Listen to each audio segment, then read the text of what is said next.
So, I don't specifically remember what I said last time. Okay. However, I know in particular one of the classes that I'm working with, and I mentioned this, I have a student who came in that pretty much was a non-reader, and he, with his repeated reading and his fluency, he's been able to read like 46 correct words per minute now.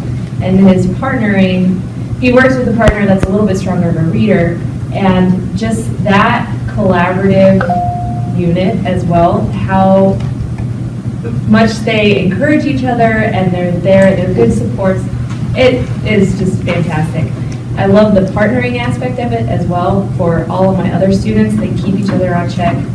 They have great questioning. It's just a really supportive group, whereas usually it's more autonomous and they want to be the person that answers the question correctly, as opposed to this model where they're collaborating, they're working together and kind of beefing each other up. And accessing text. Yeah. Oh, and that's what I said too. I love the fact that they're reading multiple passages, multiple times throughout one class period, and so many different exposures to text versus, maybe just one book and you only read for 20 minutes a class period. This is great because they're constantly rereading. And so I think it's fabulous. So with your partners, when you've got the two and you've got one that's a little stronger, and you were talking about how it's helping the lower one, how's it helping the higher one? Well, I think it's in your perception. Giving him some, not authority, that would sound wrong, but making him accountable for being a support, and then also being able to identify the word, break the word apart, and help that student, as well as keeping him engaged in the text and being able to, support him. If the student doesn't really understand what happened in the passage, he can kind of go back through it. Let's reread it together. And so it's giving him a little bit of an opportunity to be a leader, whereas in other classes he might not shine so brightly. Yes, yes. And he's actually getting more out of the text comprehension too, because he is explaining it to another child. And so whenever you're explaining or engaging with somebody, your knowledge is increasing also. So, nice job. Anything else you want to talk about? It's something we'll pop in and highlight later. Then please talk again. Trina. I think one of the improvements I've seen is I've taught early steps, next steps, and so the students that I teach, when they begin, they have any phonics skills, they have no knowledge, and I have a lot of students that are intellectually disabled. And I think over the years, I've always struggled with how can I teach them reading, and I've seen miracles in my class, and even my ID students are able to read. And before they did what? Before they didn't know their phonics. So they sat there doing what? Nothing. Nothing. Yes. And now they're doing something. Yes. So I think these programs are the most effective programs I've ever used in my teaching career. And so. Great. You guys have any questions, comments? Please don't hesitate. Amy. I taught this to my 9th graders and my 8th graders, and my 9th graders started out on a 3rd grade level at the beginning of the school year and are now reading pretty successfully on a 4th grade level consistently. Some success that I've seen just recently, I think that because they've seen, my 9th graders specifically have seen that growth over the year. We started SAGE testing yesterday, and I reminded them that they've made progress, and I said, I want you to make progress on the SAGE as well. You guys can do this. There's 2 writing prompts, and every single one of them spent an hour and a half on the first prompt and hadn't finished it yet by the end of the You took the fear out. And then one of my other massive celebrations is that I've been teaching this student that's a selected mute for the last 3 years, and in about late October, early November, he started speaking for the first time in 3 years, and it completely floored me. And he's at the point where he's, when he's in partner reading, he's reading loud so the other student can hear him, and then he's asking questions when it's his turn to ask So he's made massive progress this year. Nice job. Exciting. Makes me emotional. I know, very exciting. Robin? The biggest thing I've seen this year is how my students are more engaged with text. They're so excited that they get to read stuff that's at their grade level, and it's so hard for 5th and 6th graders, and probably for the junior high and high school kids even more when they have to read on the baby book again. And so without even realizing it, I've drawn it to attention. You're reading for at least 40 minutes a day. You're willingly sitting down and you're engaging with the story, and they just want to talk about it and they want to keep reading, and they just get so excited. They're talking to each other about the text. That's never happened before. They never get excited about it. One kid in particular is super shy. He's had the hardest time with answering comprehension questions and understanding stories for the longest time. He's in 6th grade now, and I've just started seeing the light turn on. Like he's understanding the stories. He's able to answer my questions when I just spring them on him. Before it was like utter panic. But for some numbers, I'm seeing at least 95% accuracy when we're reading for all of them, because some of them have the hardest time with just reading smoothly and carefully. 95% is huge. It is huge. And for the kid that kept saying like every third word, this is a big deal for him. And I'm just seeing him smoothly move through text instead of stutter through it like he has been for the last 2 years. So this is great. And yeah, we're moving up. Some of them are on a reading at about a mid-3rd grade, and the rest are up to end 4th grade. And some higher.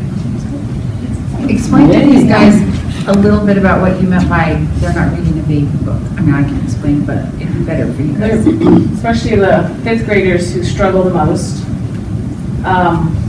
Up until now, all they get is things like maybe Frog and Toad, or we have some books that look like a big chapter book, but they're not really. They're about kids that are much younger than them, and they don't really enjoy the stories as much. But we're reading The Lion, the Witch, and the Wardrobe as the Tier 1 text, and they are just loving it. It's just like a total different world perspective they're getting. Because they're reading at their grade level and instead of their instruction. loving it. They're loving the stories. You know, I don't know if it's my background, but I always end up choosing authors that are not from the U.S. So they're like, oh, what does that word mean? Why are they using that word? Well, that's a word that's used in British English, and we get to talk about that too, and differences in vocabulary. So hopefully it's growing that. Absolutely. I'm able to measure that, but hopefully it'll help them engage with testing like you've seen. I hope I see that. Well, because in the sage test, the prompt that they get, they have to be able to read it. And so this is the first time that we see a lot of kids reading at their grade level. It's not like they're now reading at their special ed level. They're reading text that all the other kids in the regular classroom are reading too. So, awesome. Monica.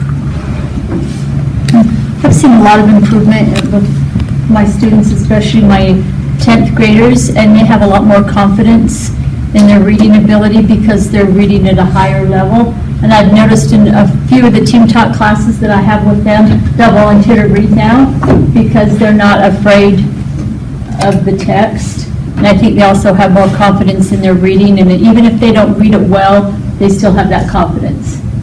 I've noticed they've also been able to apply how to sound out words to other curriculums that they're in, and that's huge for them. What story were you there foundationals the other day when I was in Reading Observe about a child in a social studies class? Was that you telling that story? Oh, well, yeah, well, I had a student that's in the social studies class, and we were reading, and he didn't know how to pronounce the word, and he was applying what we learned in our class to breaking up the word into syllables. And then he was able to figure it out in social studies. So he was taking what he had learned and applying it somewhere else. That was really exciting. Yeah. Stephanie. I'll just for you. I like the program. The students have a lot of fun with it. Some of the stories that I've developed, the kids are reading ahead, and I'm like, okay, back, slow down, let's go back and read it. One of my students in particular, he he really wants to read on his own, and he wants to go and get more books, and he wants to become a higher level. He thinks he's at a 6th grade level, but he's not. But he is at a high 4th grade level, which is really, really good. But he's the one that's always kind of reading ahead. And then when we were taking the SAGE testing, we started writing. He was able to, he didn't want to listen to it, because he wanted to read it on his own. With the question, I know, it was like, oh, that's really long, I wouldn't ask me. But with the questions that we asked, they're able to go back into the text and refer to it and say, when we were working on it, he said, whatever. But they were able to go back and look at the text, and we hate doing that, and now we do. And so it's really, really awesome that they refer back to the text. So it's really great. Oh, that's powerful. Teresa?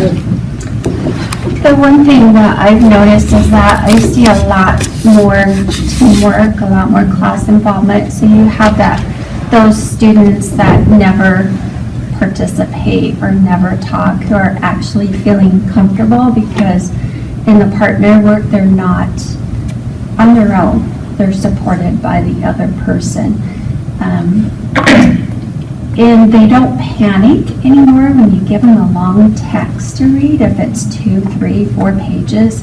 Before they'd look at it like, are you serious? But now they just take it step by step and go through the process, and they know that they have that partner to help them.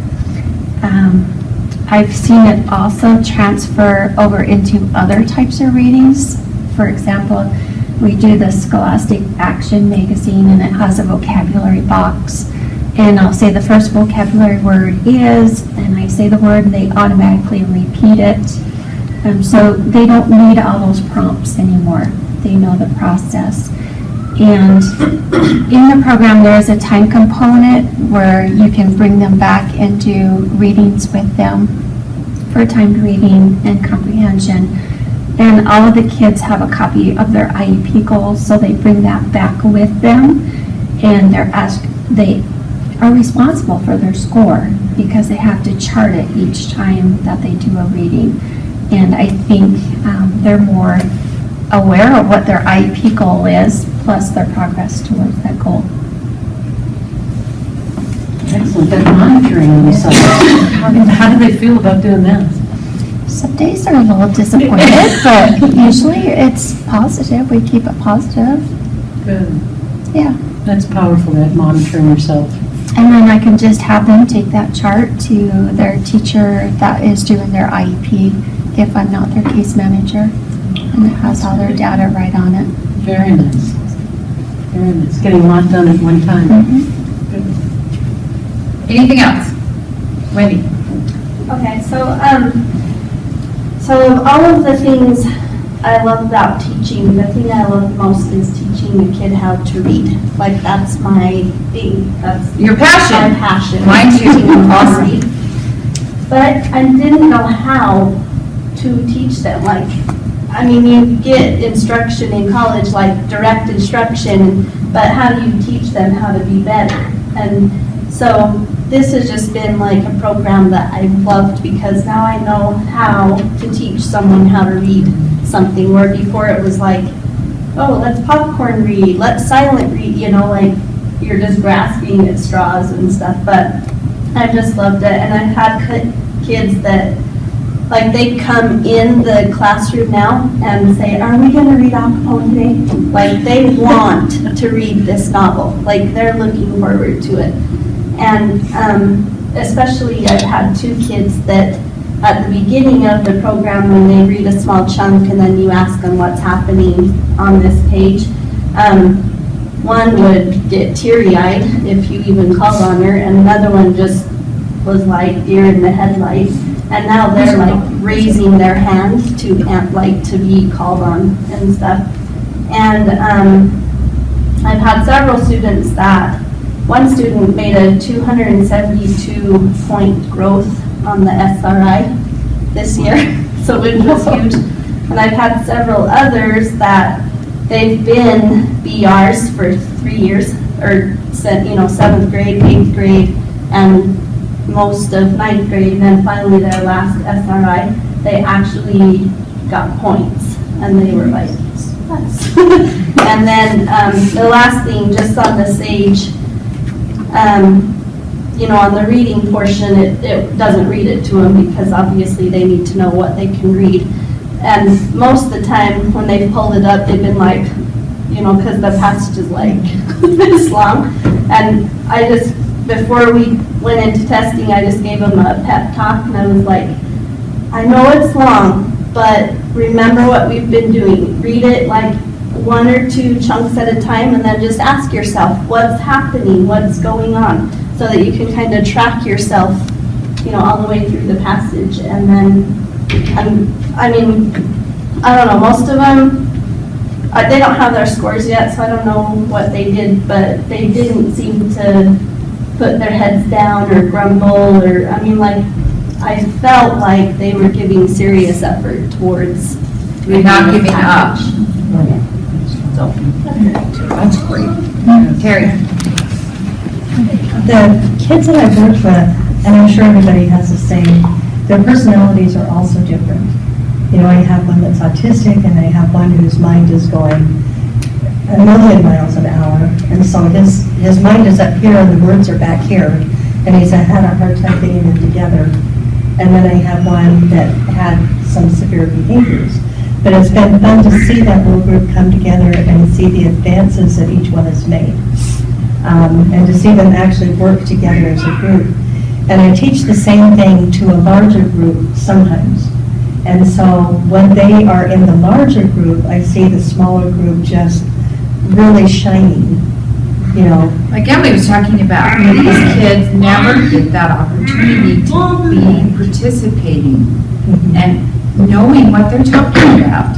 And so, Yeah, it's been really good. I've seen an improvement in their writing too, although it's not really a writing type program, but they've been able to take and apply what they've been learning and gain confidence. Trayvon has been writing the coolest story about Jojo the monkey. With these amazing things like jalapeno toilet paper, and even Trayvon is right with his personality. It's really cute. and it's because he's accessing text, reading miles on the page, so he knows what print is like now. And so he's taking that and placing it over. And it's amazing, yeah. Austin is now reading a novel, which is really amazing. I don't know what he does. I don't know how his mind works with that. I don't know what he's getting out of it, but he really seems to be into it. That's So, awesome. There are so many good things about this program. I love it. It's great. One of the things, a lot like what Wendy was saying, is we're seeing this huge growth in these students. I have this UAW student, has been BR just like one of Wendy's, again and again and again, and I never had the heart to tell him on his SRI score that BR was basically a 0. So I always told him, I said, oh, it's strange, it's just not giving you an answer. I don't know why it's not giving you your score. Maybe next time. And this past SRI, he scored 149. Oh! And I was so proud of him. And he was so excited. He goes, Mrs. Erickson, it gave me a score. I'm like, yeah. He's like, it worked this time. And I was so excited for him. And in reading class, I can see him too. He never wanted to read. He was always pushing it aside. He'd get frustrated. And now he's reading words that I never thought he could ever read, because he's sitting there, and sometimes he's the one who's able to chunk it out and figure it out before a student who's even higher than he is can figure it out. And he's helping other students around him, and I'm seeing that in all my classes. He's not an anomaly. It's multiple students. As I look at their SRI scores and I look at what they're doing, they're gaining 100 to 200 to, I've seen some gain 300 points in their SRI scores. And so it's really a testament to what this program is doing. In the group reads, when they're working together, a lot of times the students would say, oh, I don't want to work with this person, or I don't know how to do this. And now they're working as teams. They're going back and they're saying, no, we have to check here. And then they'll say, this question's right because I saw on this page right here, it says this. And they're going back and they're talking with each other and they're collaborating and they're able to figure out the answers that they want. And they're getting them right too. So it's great. It's a great program. It's teaching them how to look back into the text, which is a big thing in the SAGE. It's helping them in their other classes too. Sometimes I'll do, it's with the tier 1 text, we're able to do that grade level, and I'm able to incorporate what they're learning in their other classes. So now they're able to connect it to different things and gain information. We were reading a passage about hammers, and it was talking about fulcrums and things like that, and you could just see them all perk up. And like, we're learning about this in science, and that's what a fulcrum is, and this is a lever, and this and this and this. And so it warmed my heart to see them be able to start connecting things and connecting those dots. So it's a great program, love it. And good teaching. Yes. It's not just a good program. A good program is one thing, but good teachers that are implementing that is That's the huge. thing.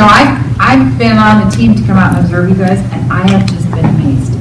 And I've gone back to Kathy and said, you know what, these guys have just taken it, and I see great things happening. So I hear the stories of your students, and when you kind of hinted towards this, how do you think, obviously it's made huge differences for your students, how do you think it's made differences for you as teachers? We were talking about that, like, I'm an exception because I went to the U, so I got some of this training before, but a lot of the times, you're given your curriculum, but you're not taught how to explicitly teach reading or reading concepts, and this makes me a far more confident teacher. And when I go into other classrooms and I'm able to observe the way direct instruction looks in like a general education class, I can give them tips on how to, have better instruction and have it be more explicit and kind of broken down into comprehensible input for your student. So I think we're ahead of the curve because we have like a stronger background in how to teach language arts. We were just talking about many of us, them, and be co-teaching next year and how we can implement it with the general ed teacher and, working with, the higher level text, the tier 1, and working that in with the general ed teacher. And I don't know if you guys want to talk more about that, but how we can incorporate, maybe even invite the teachers here if possible, now that you guys are at it. Anybody else? That's one thing I found when I went through, is I learned things I didn't know about reading. Like when I read, I was sounding out a certain way, naturally, unconsciously, but I didn't know why I was doing what I was doing. And so I learned things about the English language, maybe even in general, that it was like, oh, is that why we do what we do? Because then you can turn around and teach that rule to students. So I found, and I kind of hear you saying the same thing, that yeah, students made gains, but the biggest gain was on my end, I think, was because I could repeat what was happening with that student, with another student, because I had learned the strategies and the rules and then how to effectively teach it too. So yeah, there's like a win. That's awesome. We were talking earlier how a lot of times when we were assisting kids without knowledge, we would chunk words out to help kids figure out the word and chunking it for them. Mm-hmm. And now we realize that we need to teach them how to do that themselves and how to get into that word, find the vowels, look at the consonants between, figure it out, so that when we're not there, they can do it. Whereas before, naturally, everybody helps kids chunk out the words, and they give them the first couple sounds and hope they can get the rest of the word. And so, we were talking about that earlier. So. I think one thing too is, was it last year that we went to visit the other schools in that other district? It was last year, right? Yes. Or was it the year before? Okay, last year. So Wendy, Karen, and I went to visit a couple of secondary schools in another district, just to kind of see what instruction, language arts instruction looked like in a different district. And I can honestly say, every single one of you blows them out of the water.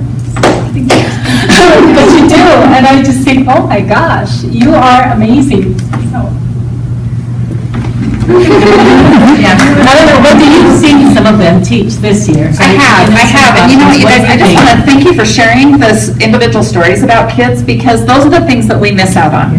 Those are the things that we're constantly dealing with problems with, big scope things, compliance, that kind of stuff. But to hear kids are talking, kids are reading, kids are knowing, as a parent, that warms my heart. Because I think what a difference you have made in a child's life, in a family's life. And those are huge. So we love to hear those stories. Those are things we don't get to hear very often. So we appreciate that. And the kids are engaged. Yeah. These other places, I can't say 100% engagement, and I can honestly say, when I go into your classrooms and I do these observations, it's like, oh my gosh, I look at these kids and I think, lots of yours, and I knew them from when they were little, and I think I told Monica too, you have one in your class, and I remember him when he was in elementary, and I thought, there is no possible way. I mean, I'm looking at, and I go in there, and yours is tracking, and yours is participating, and I thought, okay, let's wait for partner reading, and he's still on task during partner reading. And these kids who have had histories of failures and just not doing well, I go in there, and it's like, oh my gosh, and your pacing, and that instructional routine, and some of you are very militant, and it's a good thing in what you expect them to do, and they've risen to that. And I think this is a resource class, and to hear the conversations that they're having in those groups when they're talking about questioning. I remember the first time, this was last year, in Teresa's class, it was a triad, and they were trying to answer the Moby Max questions, and those questions are tough questions. And I remember this one boy going, that's not what the question is asking, this is what the question is asking. And so they were challenging each other, and they said, yeah, it says this is the answer, this is the question. And you even have to analyze the question, because sometimes those questions are not just simple recall questions. So I just think, I think you need to kind of do that.